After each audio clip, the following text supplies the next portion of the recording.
हजारों काम मोहब्बत में हैं मजे के दाग, जो लोग कुछ नहीं करते कमाल करते हैं। नमस्कार, मैं हूं राजीव और आप देख रहे हैं घूमता हुआ आईना। जी हां, दाग दहलवी साहब क्या खूब फरमा गए हैं कि जो लोग कुछ नहीं करते कमाल करते हैं। वाकई इस वक्त हमारी सरकार बड़े कमाल की है, जो पिछले 6 सालों से देश को ख्वाब पे ख्वाब दिखाए जा रही है और लोग इस सरकार से भी बढ़कर कमाल के हैं, जो उसके ख्वाबों पर एतबार जतला रहे हैं। ऐसा लग रहा है मानो देश में कोई सम्मोहन का खेल चल रहा है, जिसमें जनता अपनी सुध-बुध खो बैठी है। बस वही देख रही है जो मोदी जी उसे दिखाना चाह रहे हैं, वही सुन रही है जो सुनाना चाह रहे हैं। इधर मदारी खेल दिखा रहा है, जमूरा उसके इशारे पर उछल कूद मचा रहा है, और उधर लोगों की जेबें कट रही हैं। जब तक छोटे लोगों की जेब कटी, बड़े लोगों ने भी खेल में ताली बजाई। अब बारी बड़े लोगों की जेब कटने की है, तो उन्हें कहीं गोरख पांडे याद आ रहे हैं, तो कहीं यूपीए सरकार में मिली आजादी याद आ रही है। राजा बोला रात है, रानी बोली रात है, मंत्री बोला रात है, संतरी बोला रात है, सब बोले रात है, ये सुबह सुबह की बात है। एक उद्योगपति ने गोरख पांडे की कविता की इन पंक्तियों को ट्वीट किया। न जाने क्या सोचकर इसे ट्वीट किया और न जाने क्या सोचकर उन्होंने इसे डिलीट भी कर दिया, लेकिन सोशल मीडिया में तो लोगों की निगाहों से कोई कहां तक बच सकता है, लिहाजा ये कविता चर्चा में आ गई। चलिए, अच्छा है कि उद्योगपतियों के इन विद्रोही तेवरों ने एक विद्रोही कवि की याद समाज को तो दिला ही दी, वरना आजकल बिना काम के कोई किसी को याद नहीं करता। वैसे गोरख पांडे आज के समय में बड़े काम के साबित हो सकते हैं, बस एक बार उन्हें उठाकर पढ़ने की जहमत उठा लीजिए। उनकी एक और कविता की कुछ पंक्तियां देखिए। हवा का रुख कैसा है हम समझते हैं, हम उसे पीठ क्यों दे देते हैं हम समझते हैं, हम समझते हैं खून का मतलब, पैसे की कीमत हम समझते हैं, क्या है पक्ष में विपक्ष में क्या है हम समझते हैं, हम इतना समझते हैं कि समझने से डरते हैं और चुप रहते हैं। तो हिंदुस्तान पिछले 5-6 सालों से लगभग चुप ही था। छोटे लोग तो यूं भी बोलने के हकदार नहीं होते हैं। जब कभी वे बड़ों की महफिल में बोलना चाहते हैं तो डांट पड़ जाती है कि तुम चुप रहो। लेकिन ये देखकर अच्छा लग रहा है कि अब तो बड़ों के मुंह से भी बोल फूटने लगे हैं। कुछ दिनों पहले एक कार्यक्रम में राहुल बजाज ने मोदी सरकार को बता दिया कि जब रोशनी देता बजाज जैसी लाइनों का असल मतलब क्या है। उद्योगपति राहुल बजाज पिछले दिनों अपने एक बयान के कारण चर्चा में आ गए। एक कार्यक्रम में केंद्रीय मंत्रियों अमित शाह, निर्मला सीतारमण और पीयूष गोयल की मौजूदगी में उन्होंने कहा कि देश में डर का माहौल है और लोग सरकार की आलोचना करने से डरते हैं। लोगों को ये भरोसा नहीं है कि सरकार आलोचनाओं को सहज तरीके से लेगी। राहुल बजाज ने कहा कि मैं यहाँ प्रशंसा करने के लिए नहीं हूँ, आप इसे पसंद नहीं करेंगे, लेकिन मेरा नाम जवाहरलाल नेहरू ने रखा था। उन्होंने ये भी कहा कि यूपीए सरकार में किसी की भी आलोचना कर सकते थे, आपके खिलाफ बोलने से लोग डरते हैं, आप काम कर रहे हैं तो फिर लोगों को बोलने की आज़ादी क्यों नहीं है। इस पर अमित शाह ने उन्हें जवाब दिया था कि अगर आप कह रहे हैं कि इस तरह का माहौल है तो हमें इसे सुधारने के लिए काम करने की ज़रूरत है। लेकिन इसके बाद जिस तरह राहुल बजाज के खिलाफ भाजपा के मंत्रियों ने ट्वीट किया, उससे जाहिर हो रहा है कि इस सरकार को अपनी आलोचना बर्दाश्त नहीं है। निर्मला सीतारमण ने ट्वीट किया, अपनी धारणा फैलाने की जगह जवाब पाने के और भी बेहतर तरीके हैं, ऐसी बातों से राष्ट्रीय हित पर चोट लग सकती है। जबकि पीयूष गोयल ने लिखा कि आपका प्रश्न सुनने के बाद मुझे संदेह है कि कोई भी इस दावे को मानता है कि लोग डरते हैं। हरदीप सिंह पुरी ने भी ट्वीट किया कि राहुल बजाज गृह मंत्री अमित शाह के सामने खड़े हो सकते हैं, बिना किसी डर के अपनी बात रख सकते हैं और दूसरों को उनके साथ जोड़ने के लिए संकेत दे सकते हैं। तो इसका सीधा सा मतलब है कि भारत में अभिव्यक्ति की स्वतंत्रता और लोकतांत्रिक मूल्य जीवित और समृद्ध है। यही लोकतंत्र है। वाह, क्या कहने हैं मोदी सरकार के। जो राजा कहता है वही मंत्री और संतरी भी कहते हैं, और जो इनकी बात न माने उसे ट्रोल आर्मी समझाने में जुट जाती है। राहुल बजाज के साथ भी कुछ ऐसा ही करने की कोशिश की गई।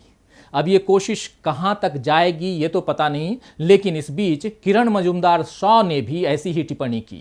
दरअसल देश में केवल जीडीपी ही नहीं गिर रही है, लोगों की उम्मीदें, सम्मान से जीने की चाहत, अच्छे माहौल की कल्पना और उद्योगपतियों का मुनाफा सब गिर रहा है, ढेर हो रहा है। तभी तो देश के एक और दिग्गज उद्योगपति का दुख भरा बयान सामने आया है।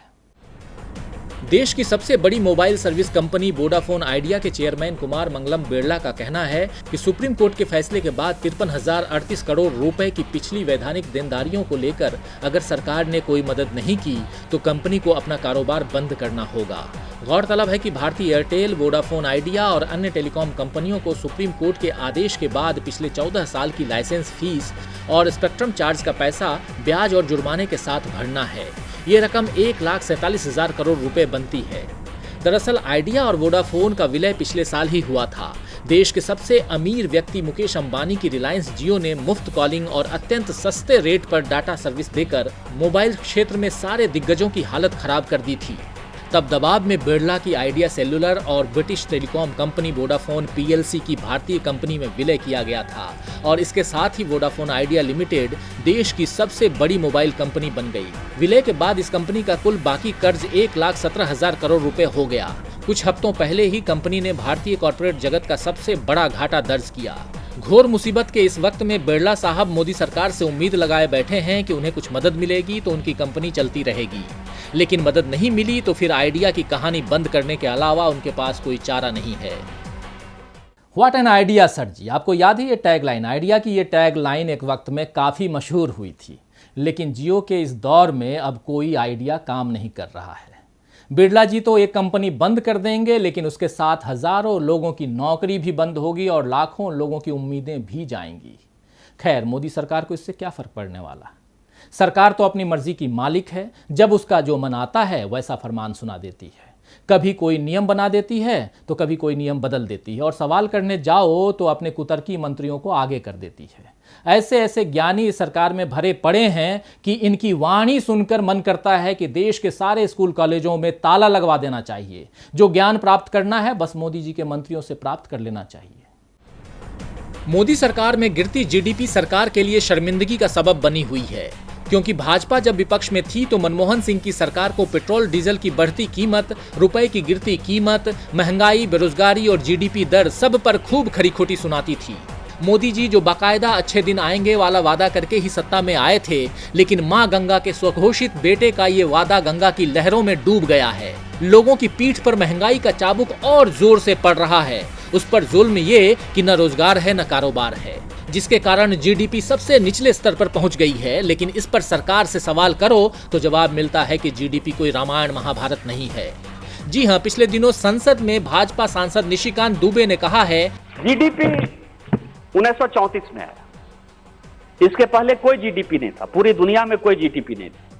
कि जीडीपी को ही केवल बाइबिल मान लेना, रामायण और महाभारत मान लेना सत्य नहीं है और फ्यूचर में जीडीपी का कोई बहुत ज्यादा उपयोग नहीं होगा।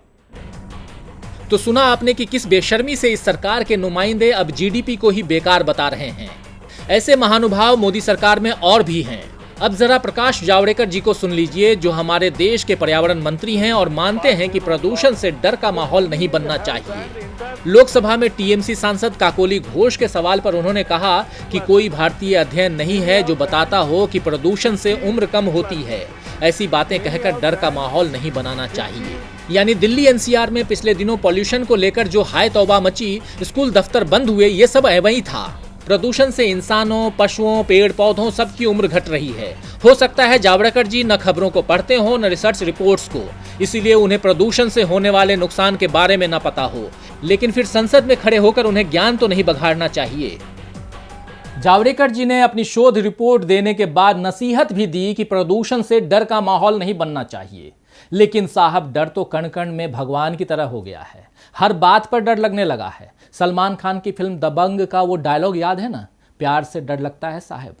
अब उसी फिल्म का पार्ट 3 आ रहा है, उसमें डायलॉग डालना चाहिए कि प्याज से डर लगता है साहब। वैसे ये डर उन लोगों को ही लग रहा है जो प्याज खाते हैं, हमारी वित्त मंत्री को नहीं, जो प्याज नहीं खाती। देश भर में प्याज की कीमत 70, 80 और 100 रुपए होते होते अब 160 रुपए तक आ गई है। गरीब के लिए रोटी के साथ नमक और प्याज ही भोजन के लिए काफी होते थे। इतने में वो बेचारे खाकर ईश्वर को धन्यवाद देते थे कि उसे भोजन नसीब तो हुआ। लेकिन अब ईश्वर नहीं बल्कि हर बात के लिए मोदी जी को धन्यवाद कहना होगा, तभी शायद आम आदमी की थाली में भोजन आ पाएगा। पहले फल, हरी सब्जियां, मांस, मछली, दूध, पनीर ये सब संपन्न लोगों के भोजन में शुमार होते थे।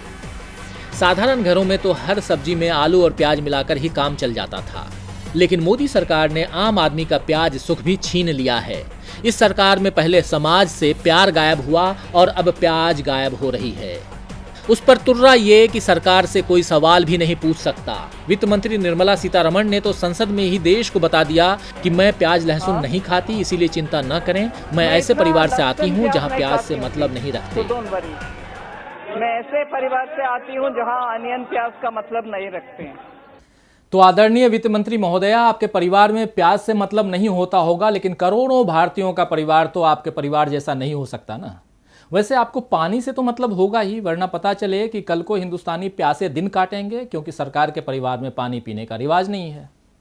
वैसे निर्मला जी अपने उटपटांग बयानों की एक पूरी सीरीज चला सकती हैं। ऐसा इसलिए बोल रहा हूं क्योंकि याद कीजिए कैसे उन्होंने ऑटो सेक्टर में मंदी के लिए ओला और उबर को जिम्मेदार ठहराया था। मंदी की बात पर तो वे हर बार कन्नी काट जाती हैं या कहती हैं कि सरकार उपाय कर रही है। वैसे सरकार के उपाय जमीन पर तो नजर नहीं आ रहे हैं। इसीलिए गाड़ियों की बिक्री घटने के बाद अब कल पुर्जे बनाने वालों पर भी गाज गिरी है, और साथ में बिजली उन लोगों पर भी गिरी है जो अपने सांसदों से कुछ ढंग की और कुछ समझदारी की बात सुनने की उम्मीद पाले हुए थे। लेकिन मोदी सरकार में भाजपा सांसद तो कंपटीशन कर रहे हैं कि कौन कितनी कॉमेडी वाला तर्क दे सकता है।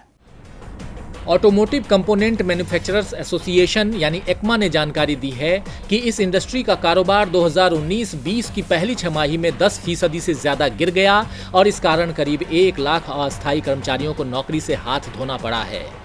इससे पहले 2013-14 में कंपोनेंट इंडस्ट्री में गिरावट आई थी, तब इसका टर्नओवर 2% घटा था। 1 लाख लोगों की नौकरी चली गई। लेकिन सुनिए कि भाजपा सांसद वीरेंद्र सिंह मस्त क्या फरमाते हैं।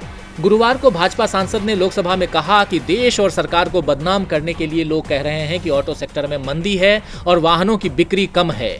अगर ऑटो सेक्टर में मंदी है तो एक एक घर में कई गाड़ियां और सड़क पर जाम क्यों लगा है। भाजपा सांसद ने प्याज की महंगाई को शायद सरकार को बदनाम करने की साजिश माना, इसीलिए कहा कि प्याज को महंगे होने की बात की जा रही है, लेकिन मैं अपने संसदीय क्षेत्र बलिया के मोहम्मदाबाद में 25 रुपए किलोग्राम की दर से 1 ट्रक प्याज दिलवा सकता हूँ। इतना ही नहीं, उन्होंने जीडीपी पर भी ज्ञान दिया कि ग्रामीण अर्थव्यवस्था इस पैमाने पर तय नहीं हो सकती। आज गांवों और कस्बों में जाकर देखा जा सकता है कि लोग बड़े पैमाने पर पैसे जमा करा रहे हैं। तो वीरेंद्र सिंह मस्त जी तो अपनी मस्ती में मंदी, महंगाई सबको धता बता गए, लेकिन लोग ऐसी मस्ती कहां से लाएं? पता नहीं कौन सी दूरबीन से उन्होंने देखा कि लोग गांवों और कस्बों में पैसे जमा कर रहे हैं। इसी दूरबीन से जरा देखिए, शायद चांद पर पानी मिल जाए और मंगल पर जीवन, तो फिर लोग वहीं जाकर नए सिरे से अपना जीवन शुरू करें, क्योंकि यहां तो राजा कहेगा रात है तो सबको कहना होगा रात है। खैर, शायर अहमद राही साहब ने ठीक ही फरमाया है कि मैं तो मस्जिद से चला था किसी काबा की तरफ, मैं तो मस्जिद से चला था किसी काबा की तरफ, दुख तो ये है कि इबादत मेरी बदनाम हुई। तो आज के लिए बस इतना ही, फिर मिलेंगे खबरों के नए आईने के साथ। तब तक देखते रहिए टीवी लाइव। नमस्कार।